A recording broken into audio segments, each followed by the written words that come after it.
সংবিধান সংস্কার কমিশনের সুপারিশের সারসংক্ষেপ। একটি কার্যকর গণতন্ত্র, মৌলিক মানবাধিকার সুনিশ্চিতকরণ এবং জবাবদিহিতা প্রতিষ্ঠার লক্ষ্যে 7টি প্রধান বিষয়কে গুরুত্ব দিয়ে সংবিধানের সংবিধানের সুপারিশের প্রস্তাব করা হয়েছে। 1 নাম্বার হচ্ছে 1971 সালে স্বাধীনতা যুদ্ধের মহান আদর্শ এবং 2024 সালের গণ অভ্যুত্থানের জন আকাঙ্ক্ষার প্রতিফলনস্বরূপ সংবিধান ও রাষ্ট্রের মূলনীতি হিসেবে সাম্য, মানবিক মর্যাদা, সামাজিক সুবিচার, বহুত্ববাদ ও গণতন্ত্র প্রস্তাব করা হয়েছে। 2 নাম্বার ক্ষমতার প্রাতিষ্ঠানিক ভারসাম্য প্রতিষ্ঠা। 3 প্রধানমন্ত্রী পদের একচ্ছত্র ক্ষমতা হ্রাস। 4 অন্তর্বর্তী সরকার কাঠামো সুনির্দিষ্ট প্রস্তাব। 5 বিচার বিভাগের বিকেন্দ্রীকরণ। 6 শক্তিশালী স্থানীয় সরকার ব্যবস্থা সুনিশ্চিতকরণ এবং 7 নম্বর হচ্ছে মৌলিক অধিকারের আওতা সম্প্রসারণ, সাংবিধানিক সুরক্ষা ও বলবৎ যোগ্যতা নিশ্চিতকরণ। সংবিধানের প্রস্তাবনার ক্ষেত্রে সংস্কারের যে প্রস্তাব দেওয়া হয়েছে সেখানে প্রস্তাবনাটা ঠিক এরকম হবে, যেখানে বলা হয়েছে আমরা বাংলাদেশের জনগণ যারা এই ভূখণ্ডের মানুষের মুক্তির লক্ষ্যে ঐতিহাসিক সংগ্রামের ধারাবাহিকতায় জনযুদ্ধের মাধ্যমে স্বাধীনতা অর্জন করেছি এবং গণতন্ত্র প্রতিষ্ঠায় স্বৈরাচারী ও ফ্যাসিবাদী শাসনের বিরুদ্ধে ঐক্যবদ্ধ প্রতিরোধ গড়ে তুলেছি। আমরা সকল শহীদদের প্রাণ উৎসর্গকে পরম শ্রদ্ধার সাথে স্মরণ করে অঙ্গীকার করছি যে সাম্য, মানবিক মর্যাদা, সামাজিক সুবিচারের যে আদর্শ বাংলাদেশের মানুষকে 1971 সালে স্বাধীনতা যুদ্ধে এবং গণতন্ত্র ও বৈষম্যহীনতার যে আদর্শ 2024 সালে ফ্যাসিবাদী শাসনের বিরুদ্ধে একতাবদ্ধ করেছিল, সেই সকল মহান আদর্শ রাষ্ট্র ও সমাজে প্রতিষ্ঠার লক্ষ্যে আমরা জনগণের সার্বভৌম অধিকার প্রয়োগের মাধ্যমে সাম্য, মানবিক মর্যাদা, সামাজিক সুবিচার, বহুত্ববাদ ও গণতন্ত্রকে সংবিধানের মূলনীতি হিসাবে গ্রহণ করে জনগণের জন্য একটি সংবিধান রচনা ও বিধিবদ্ধ করছি। যে সংবিধান বাংলাদেশের জনগণের সর্বোচ্চ আকাঙ্ক্ষার বহিঃপ্রকাশ এবং যে সংবিধান স্বাধীন সত্তায় যৌথ জাতীয় বিকাশ সুনিশ্চিত করবে এবং বর্তমান ও ভবিষ্যতের প্রজন্মের অধিকার সংরক্ষণ করবে। আমরা দৃঢ়ভাবে ঘোষণা করছি যে এই সংবিধান প্রতিটি নাগরিকের পরস্পরের প্রতি অধিকার, কর্তব্য ও জবাবদিহিতার চেতনায় সংঘবদ্ধ করবে, সর্বদা রাষ্ট্র পরিচালনায় জনপ্রতিনিধিত্ব নিশ্চিত করবে, আন্তর্জাতিক শান্তি ও সহযোগিতার নীতিকে অনুসরণ করবে এবং রাষ্ট্রীয় সার্বভৌমত্ব সমুন্নত রাখবে। জনগণের সম্মতি নিয়ে আমরা এই সংবিধান জনগণতন্ত্রী বাংলাদেশ সংবিধান হিসেবে গ্রহণ করছি।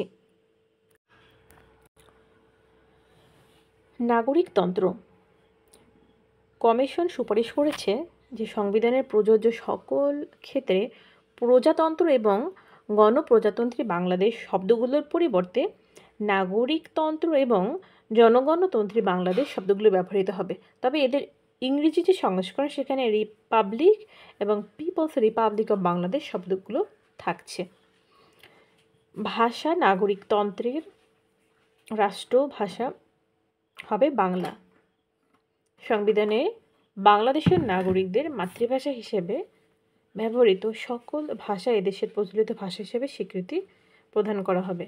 নাগরিকতন্ত্র বাংলাদেশের জনগণ জাতি হিসাবে বাঙালি। কমিশন এই বিধান বিলুপ্ত করার সুপারিশ করেছে, অর্থাৎ বাংলাদেশের জনগণ জাতি হিসাবে বাঙালি এইটা বিলুপ্ত করা হবে এবং সুপারিশ করা হয়েছে বর্তমান অনুচ্ছেদের 6(2) নিম্নোক্তভাবে সংশোধন করা হোক। বাংলাদেশের নাগরিকগণ বাংলাদেশি বলে পরিচিত হবেন। এছাড়াও বলা হয়েছে সংবিধান বিষয়ক অপরাধ ও সংবিধান সংশোধনের সীমাবদ্ধতা কমিশন সংবিধান অনুচ্ছেদের 7(ক) এবং 7(খ) বিলুপ্তির সুপারিশ করেছে। তার মানে এখানে 6(2) এটাকে সংশোধন করতে হবে, আর 7(ক) এবং 7(খ) এই দুটোকে বিলুপ্ত করতে হবে। সংবিধানের মূলনীতি। কমিশন এখানে সুপারিশ করেছে মূলনীতি হিসাবে থাকবে 5টি বিষয়: সাম্য, মানবিক মর্যাদা, সামাজিক সুবিচার, বহুত্ববাদ এবং গণতন্ত্র। বাংলাদেশের সমাজের বহুত্ববাদী চরিত্রকে ধারণ করে এমন একটি বিধান সংবিধানে যুক্ত করা সমীচীন। সুতরাং কমিশন নিম্নোক্ত বিধান অন্তর্ভুক্তির সুপারিশ করেছে: বাংলাদেশ একটি বহুত্ববাদী, বহুজাতি, বহুধর্মী, বহুভাষী ও বহু সংস্কৃতির একটি দেশ, যেখানে সকল সম্প্রদায়ের সহাবস্থান এবং যথাযথ মর্যাদা নিশ্চিত করা হবে। এবং রাষ্ট্রের মূলনীতি পূর্বে যেগুলো ছিল সেগুলো বাদ দিতে হবে, এবং সেগুলোর অনুচ্ছেদ নং ছিল 8, 9, 10 এবং 12। এগুলো বাদ দেওয়ার সুপারিশ করা হয়েছে, যেখানে ছিল ধর্মনিরপেক্ষতা, সমাজতন্ত্র, জাতীয়তাবাদ। মৌলিক অধিকারে যে পরিবর্তনগুলো আসবে, কমিশন সংবিধানের অধিকার সম্পর্কিত অনুচ্ছেদ সমূহ পর্যালোচনা করে বেশ কিছু সুপারিশ প্রস্তাব করেছেন। দ্বিতীয় এবং তৃতীয় ভাগের যে অধিকার সমূহের কথা বলা আছে সেগুলো সমন্বিত করে একটা ভাগে আনা হবে এবং সেটার নাম দেওয়া হবে মৌলিক অধিকার ও স্বাধীনতা।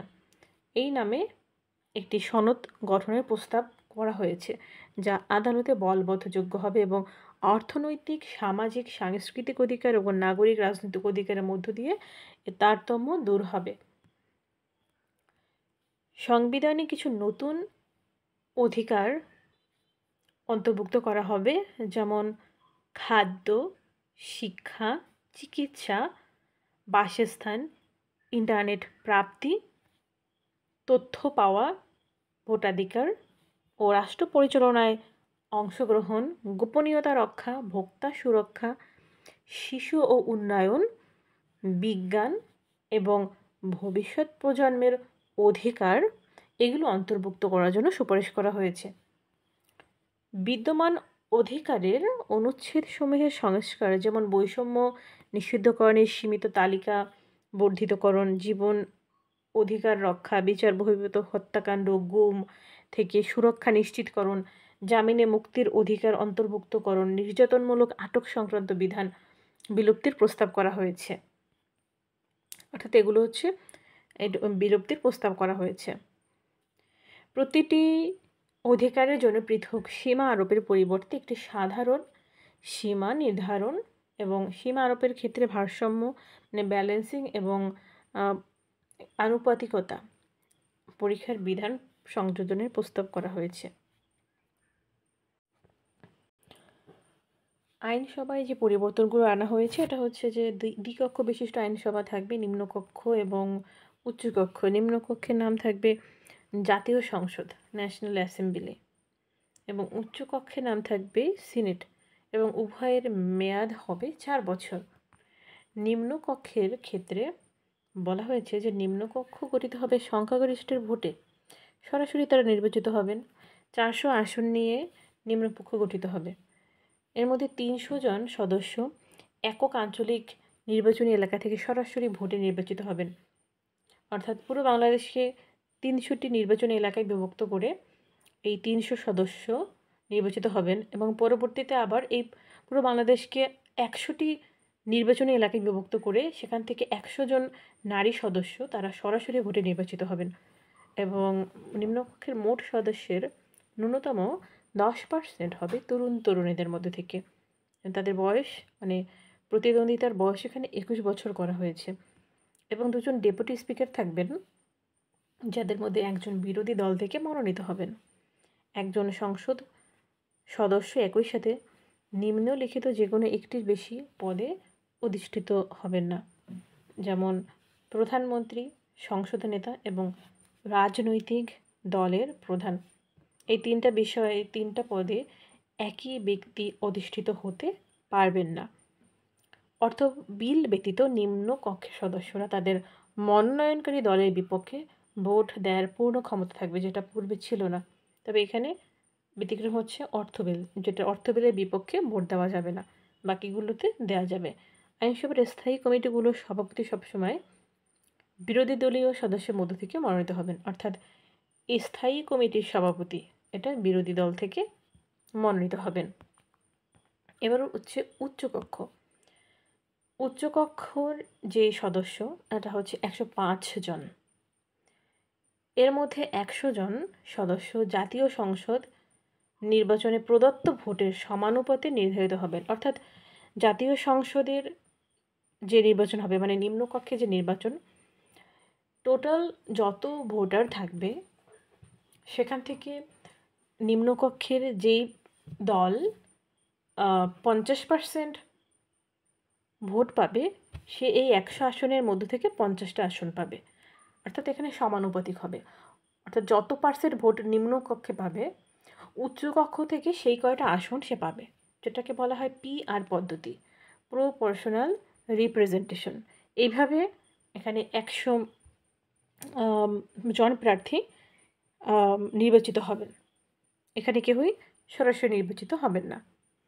তবে এখানে অতিরিক্ত যে 5 জন, এই 5 জন নির্বাচিত হবেন অনগ্রসর সম্প্রদায়ের প্রতিনিধিত্ব করার জন্য, যাদেরকে রাষ্ট্রপতি নিয়োগ দিবেন। কোনো রাজনৈতিক দলের সংখ্যানুপাতিক প্রতিনিধিত্ব পদ্ধতির ভিত্তিতে উচ্চকক্ষের প্রতিনিধিত্বের যোগ্য হলে জাতীয় সংসদ নির্বাচনে প্রদত্ত ভোটের 1% নিশ্চিত করতে হবে। অর্থাৎ সিনেটের 100 আসনের মধ্যে যদি কেউ আসন পেতে চায়, নিম্নকক্ষের যে মানে জাতীয় সংসদের নির্বাচন, সেই নির্বাচনের টোটাল ভোটের অন্তত 1% তাকে নিশ্চিত করতে হবে। অর্থাৎ ওখানে পার্সেন্টেজের উপরে ভিত্তি করে এখানে 100 জনের আসনটা বন্টন হবে। তো 1%-এর কম পেলে তো এখানে হচ্ছে একটা আসনও সে পাবে না। সেজন্যই বলা হয়েছে যে অন্তত 1% নিশ্চিত করতে হবে। তারপর বলা হয়েছে উচ্চ কক্ষের স্পিকার সাধারণ সংখ্যাগরিষ্ঠের ভিত্তিতে উচ্চকক্ষের সদস্যদের মধ্য থেকে নির্বাচিত হবেন। উচ্চকক্ষে একজন ডেপুটি স্পিকার থাকবেন। তিনি সরকার দলীয় সদস্য ব্যতীত উচ্চকক্ষের অন্য সকল সদস্যের মধ্য থেকে নির্বাচিত হবেন। এরপরে হচ্ছে সংশোধনী। সংবিধানের যে কোনো সংশোধনী উভয় কক্ষের 2/3 সংখ্যা গরিষ্ঠতার অনুমোদন প্রয়োজন হবে। অর্থাৎ উচ্চকক্ষ নিম্নকক্ষ দুটো কক্ষেরই 2/3 অনুমোদন এখানে দরকার হবে। এবং এখানে গণভোট উপস্থাপন করা হবে। গণভোটের ফলাফল সাধারণ সংখ্যাগরিষ্ঠতার ভিত্তিতে নির্বাচিত হবেন। আন্তর্জাতিক চুক্তি। জাতীয় স্বার্থ ও রাষ্ট্রীয় নিরাপত্তা, মানে স্বার্থ এবং নিরাপত্তা প্রভাবিত করে এমন কোনো আন্তর্জাতিক চুক্তি সম্পাদনের পূর্বে আইনসভায় উভয় কক্ষের সংখ্যাগরিষ্ঠের ভোটে অনুমোদন নিতে হবে। তারপরে অভিশংসন। রাষ্ট্রদ্রোহ, গুরুতর অসদাচরণ, সংবিধান লঙ্ঘনের জন্য রাষ্ট্রপতিকে অভিশংসন করা যাবে। নিম্নকক্ষ অভিশংসন প্রস্তাবটি পাশ করার পর তা উচ্চকক্ষে যাবে এবং সেখানে শুনানির মাধ্যমে এটা সম্পূর্ণ হবে। এরপরে হচ্ছে নির্বাহী বিভাগ।